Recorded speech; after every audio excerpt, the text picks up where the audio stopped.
Wow, man, it's been long since we posted a video on this YouTube channel. It's been long. I know some of you are wondering, where did these guys go? But we are here, we are doing okay. So today we are coming with a very exciting story. I don't know whether to call it exciting or what, but it has mixed feeling. We are here today to share the journey, our journey with COVID, the Tsalwas journey with COVID. Guys, we got COVID. Like, I got COVID, my husband got COVID, and our children, everybody in the house was positive. That's what we are here to do, to just share our journey. We hope it will encourage someone out there. Well, thank you so much, guys, for being part of this family, being part of our YouTube channel. This is Tsalwas. We are about vulnerability, acceptance, and hope. And so it is rare to find people coming out and talking about their COVID story. It is rare. The reason I say that is because on the 26th of March he tested positive for COVID, and I knew I was obviously positive because of unavoidable circumstances. Yeah. However, 28th I went and confirmed it is true. I was positive, and it was tough. So we are here to share how we walked through the journey with COVID, 5 members of the Tsalwas household. But the reason why we are doing this video about walking our journey with COVID is because we tried to look for a video, as in a video from normal people, not from doctors, not from researchers or scientists. We wanted to get a video from normal people who have battled COVID as a family at home, but we couldn't find. So we thought, well, after this, we would want to do a story to encourage someone, the encouragement that we were looking for and we did not get. So hope you get encouraged. So a week before I tested positive, we had actually had a very engaging week at work, and so when the symptoms developed, I just thought maybe it's just normal fatigue because of having overworked, so to say. But that was not just... We actually thought it was fatigue. Yes. So actually that wasn't fatigue, as we later on came to know.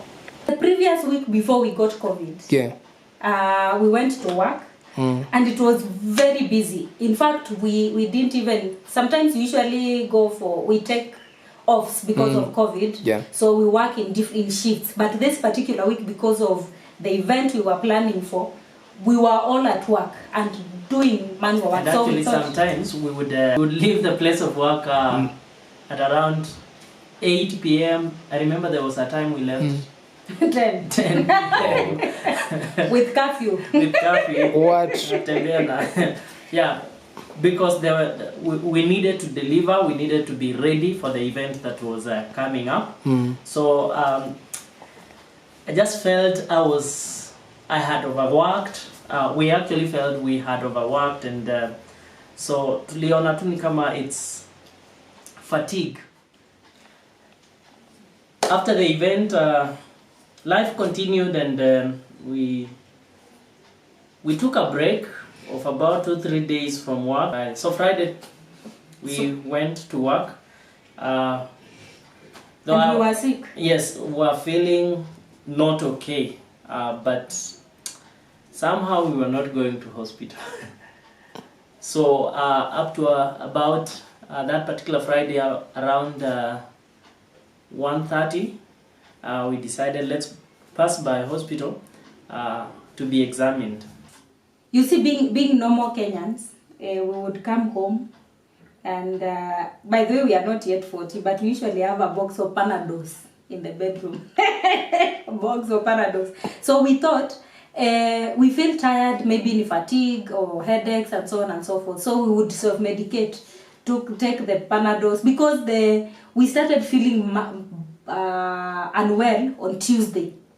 But tukakunywa Panado, naumwa na kichwa, unakunywa Panado asubuhi, unasikia you are okay but you are not okay. So on Wednesday we went to work, had meetings, And then on Thursday we were not going to work. So on Friday we slept. It was difficult. So our children, the three of them, you see Rashad, the one that is in boarding school had already come. Schools are closed, so everybody's at home. We realized that Rashid was alikuwa diarrhea and vomiting, stomach ache, so we thought and all that. amepata shock from kutoka kukula githeri ya shule. So we thought it's a shock or something, but we took note that the vomiting and diarrhea, especially for Rashad and Rashon, it was too much. But then we said, oh, let's just observe them.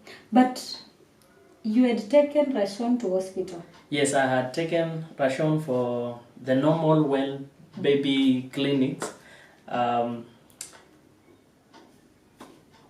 nothing was observed. Really. That Thursday. Yes.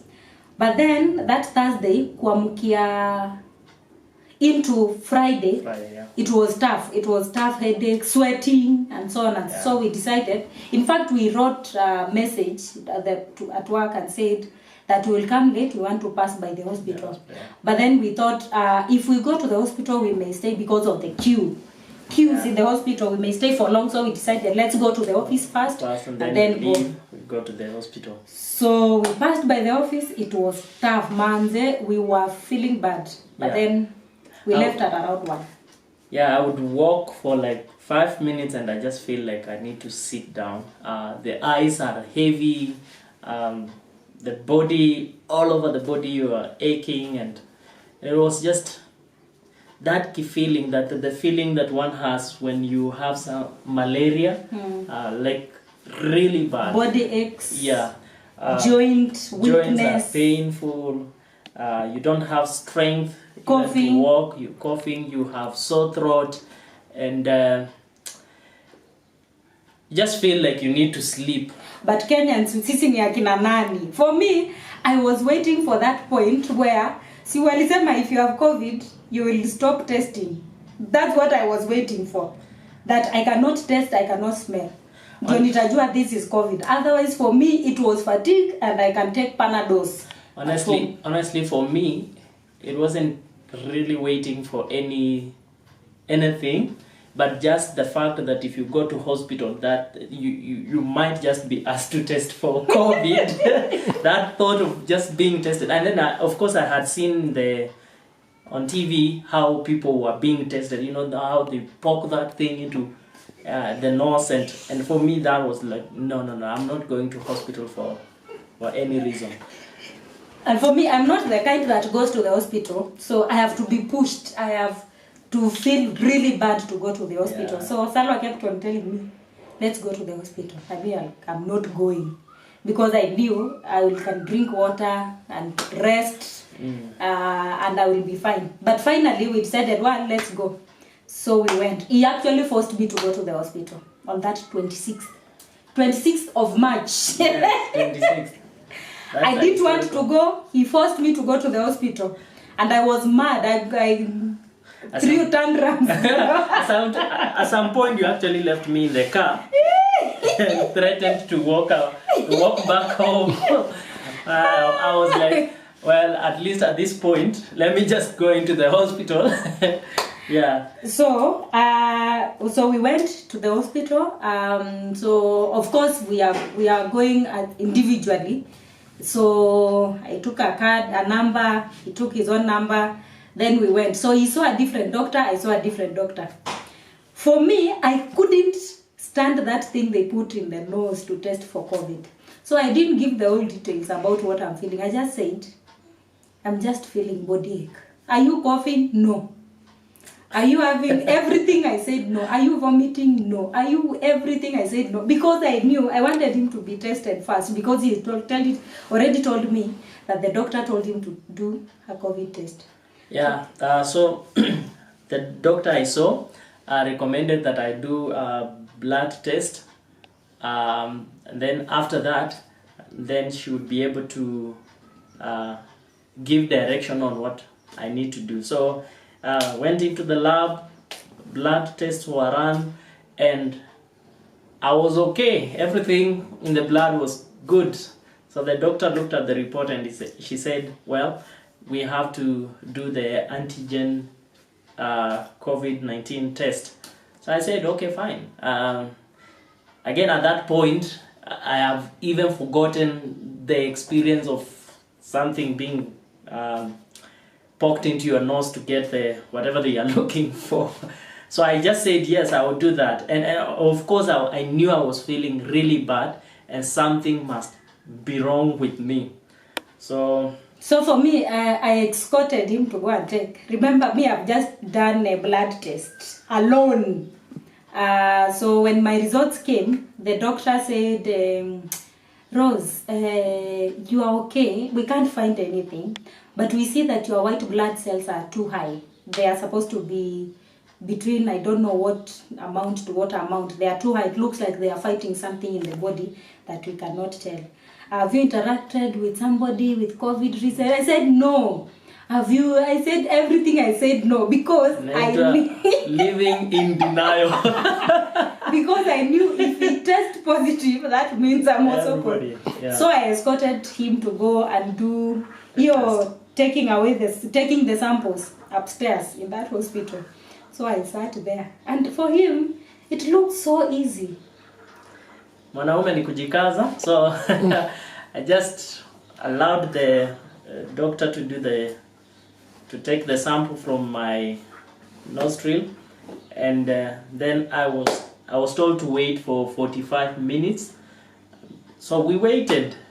Now at that point, I left him. I went to look for. I have to come back home and cook for the children. Nilienda kutafuta mboga ya sapa, cabbage, somewhere in a nearby market. And possibly, so I came back later. And possibly you met people, without knowing exactly your COVID status. So I waited for about 40 minutes when I went back, and the results were there. So I get into this room, and the doctor is kind of more shocked than I am. So I'm like, Daktari, so what do you see?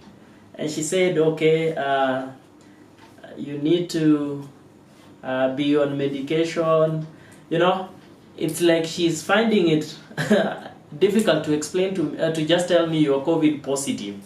So I said, well, I think it was normal for her because there are people that test positive, but they are okay. They have no symptoms. They are positive, but they can operate. You looked like you are going to fall down the next minute. Of course, I was feeling terribly bad. So I